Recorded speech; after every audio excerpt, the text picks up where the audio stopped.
whatever comes, I need to be ready.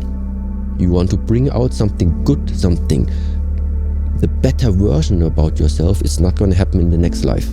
What you do right now, this is what you take to whatever gonna come afterwards. Just a quick interruption for the video, guys. As many of you know, we are independent creators and filmmakers, but there is a massive attack on us right now. Traditional media over the last few years has started to slowly die. They are no longer the independent voice that you first thought they were. That's why we've created Mulligan Brothers Patreon. We've built something special for our most dedicated supporters, and I want to break it down for you real quick. The supporter tier gets you ad-free early access to both video and audio versions of Mulligan Brothers interviews 24 hours before it goes public. The executive tier gets you everything that a supporter tier gets, plus more. Exclusive interviews and behind the scenes content, walk and talks, daily routines, unreleased interviews, the stuff that you don't see anywhere else. And finally, the executive producer tier. Everything from the supporter tier and the executive tier, plus exclusive perks. Access to our treatment packages. Be the first to see which guests are coming up and get insight into the topics we'll be discussing before anyone else. And you'll even get an executive producer credit on every single documentary that we make. So if you've ever wanted to support the Mulligan Brothers mission of inspiring change so we can go around the world and get these stories that nobody else will, this is exactly how you do it. Go to patreon.com/Mulligan Brothers or click the link in the description or scan the QR code on screen. Join the community and help us inspire change. Let's dive back into the video. What happens when we die?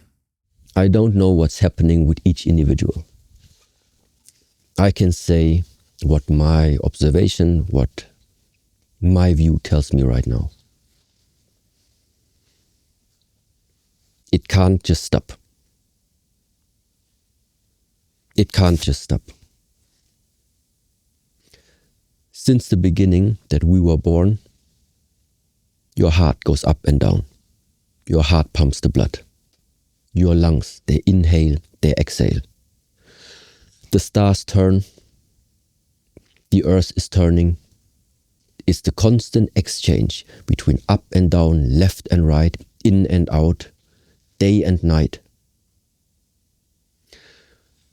So something that I witness around, something that we are embedded in, is that existence and that interplay of two forces. In China, in Asia, we call them yin and yang.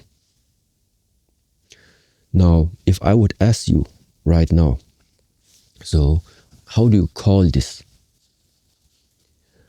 Meaning, what time of the day do we have? Night time. Now, actually, I would now say, but I don't think so. It is nighttime because we are sitting right now here in Otterberg and are localized and are answering from our perspective being here. But let's say the real answer would be, it's day and night at the same time. It's based on from which perspective are you talking about. Now the funny part is, it has always been like this. But things seem different for us. We think that right now we are alive. Right now this is life. We are alive.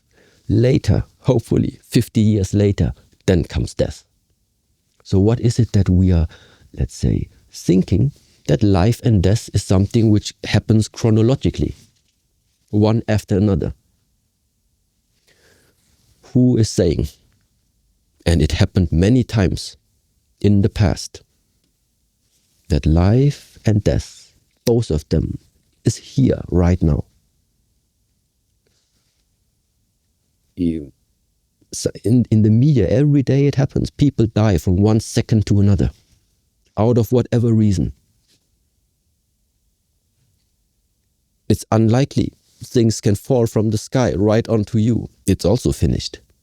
The point is how we come up with the idea that death would be something that comes way after.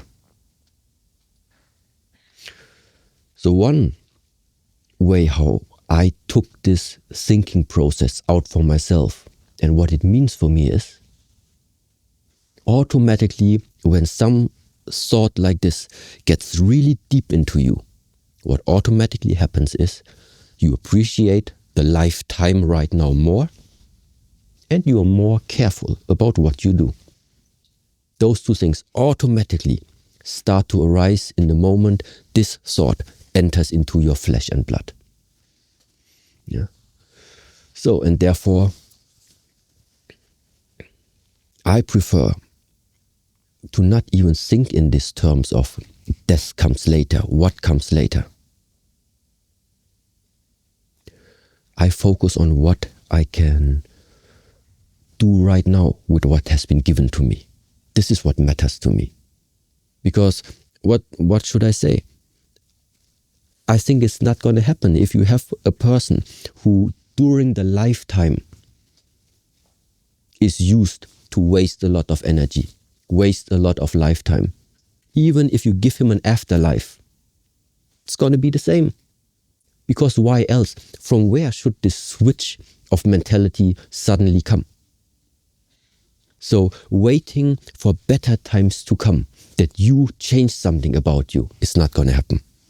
It's an illusion you might think you're putting yourself into. You want to bring out something good, something, the better version about yourself, it's not going to happen in the next life. What you do right now, this is what you take to whatever gonna come afterwards. And this is now really also the reason why there are existing so-called Qigong methods, energy cultivation methods, aiming in exactly that. How I express this.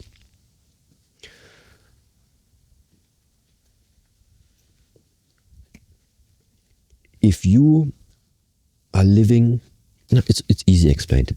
If you are smoking a lot, if you're taking a lot of drugs, if you are taking a lot of intoxicants, and then right now you start to have a child, your child gets part of this information that you have embedded, first of all, into your body.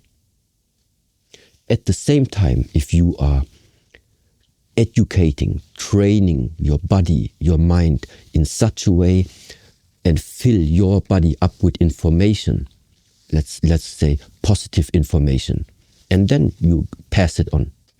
Also, this type of information goes to your child.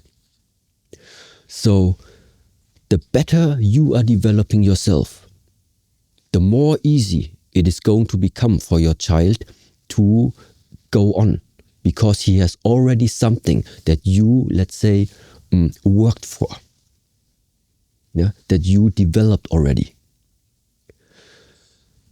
So everything that you are attaining, I think it is not getting lost afterwards. It's not getting lost. You can build up upon it.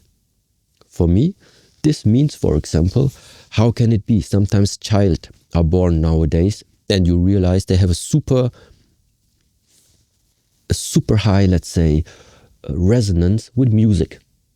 How come that they just saw the instrument the first few times and then they already like, it's strange. It's too good to that it's the first time. Well, because it probably is not the first time. And now, just for the question that some people might be thinking, so what you're saying is that from generation to generation, there is something being passed on. Of course, it's like this. It's just what we know is our DNA, our genes, they definitely have some type of information being passed on in relation to our skin color, in relation to the shape of our face, the shape of our nose.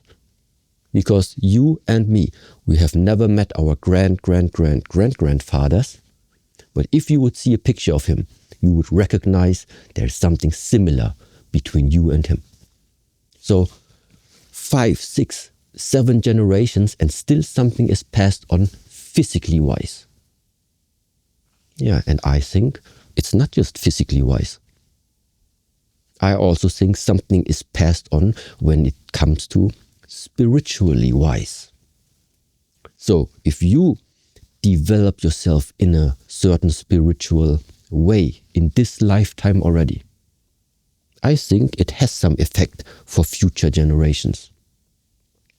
Yeah. And this is like the whole idea why, for me personally, I do this type of practices, because I think if you want to travel far, like a spaceship, you need a lot of fuel one day. You need a lot of energy one day. And what is this Qigong about? Learning to nourish yourself with Qi, with energy. So to a certain extent in this type of practices, the reasons why you still see people doing these breathing exercises, people are still crazy sometimes about this Qigong, is because it's very essential and fundamental practice for us in Asia to also, let's say, increase your energy. And the more full you are, the more energized you are, the more far you can travel. So I don't know where and what's going to come after life. I just make sure right now that I do my practices, and that whatever comes, I need to be ready. I don't know what's going to come.